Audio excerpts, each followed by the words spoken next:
Walk with me through the morning sun. Every step we take our heart. Muraho neza abakunzi b'Inkuru mu Buzima TV. Amazina yanjye ni Kwihangana Abeli. Ndi kumwe n'umuvandimwe. Feritesi. Sawa. Neza. Meze neza kabisa. Karibu cyane. Ntaduha amakuru y'imari mutuzaniye mukatubwira n'ahantu iherereye. Murakoze, amazina yanjye ni Pasirive. Barihereye mu karere ka Gasabo, umurenge wa Jabana, mu karere ka Kabuye. Umudugudu ni Buriza, utari umudugudu w'amasangano hano muri Kabuye. Ni ahantu iri uvuye ku rwibutso rwa Kabuye kazamuka ni metero nke cyane kugira ngo hagere. Kandi hafi ya kaburimbo nuko imari ahantu heza ku muhanda muri site mbese n'uko twa ahantu hasobanutse urebye. Naho ngaho imari kandi nuko ari imari ngari. Niba wahageze urabyibonera. Ni hanini. Iyi mari irashaka amafaranga angahe? Imari rero imari nziza cyane, ishaka amafaranga miliyoni 40. Yes. Ko ari imari nziza. Ko twanaganira ariko uyu miliyoni 40 umuntu yafite yahita yibikaho.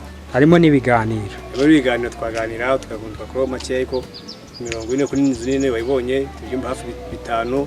Ibikoni, ifite ibikari, ifite parcelle, washyamo indi nzu bishatse, washyamo ka etage kageretse kubishaka. Ni hagari cyane ko ubuso bwarenga hafi 400. Biriya ni ibikoni bingana kuriya ko nabonye ari nk'amanegisi. Igikoni, negisi, inzu y'umukozi byose birimo. Yes. Okay, ndumva ibindi bari buze kubireba byose. Umuntu waba ari tayari ubwo ngubwo yatubwira ubundi tukamuzana akayishyura inzu. Sawa yatuvugisha. Sawa murakoze cyane.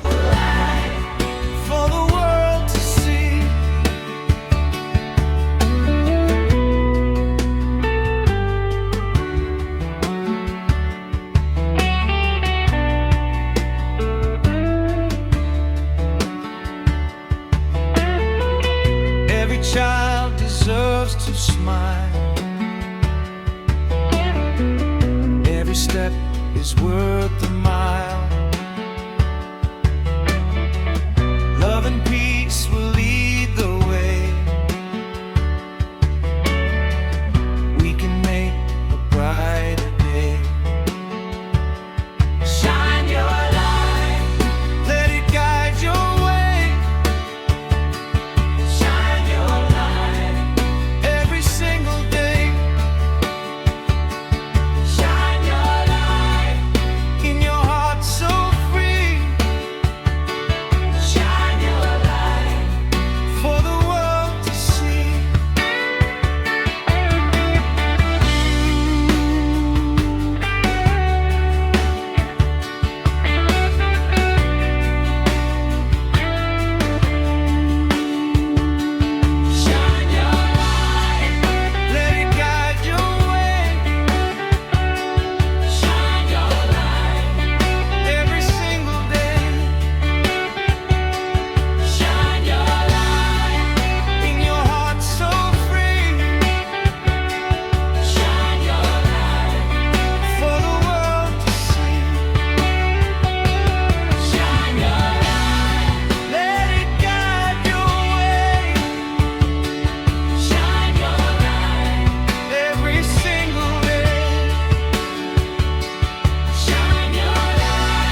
Come with me,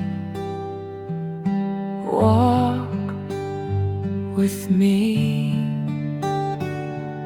Sun is out, wind is free. River of hope, river of love, river of light from above.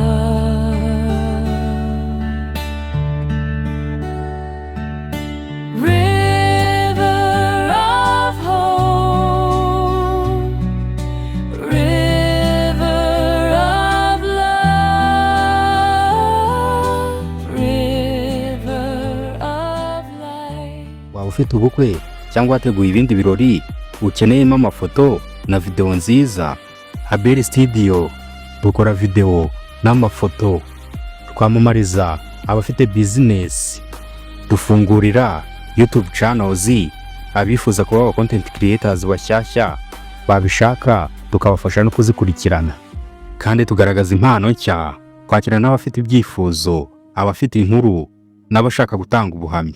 Ukeneye imwe muri izo serivisi watwandikira kuri WhatsApp 078 100 73 26 cyangwa ukaduhamagara kuri iyo nimero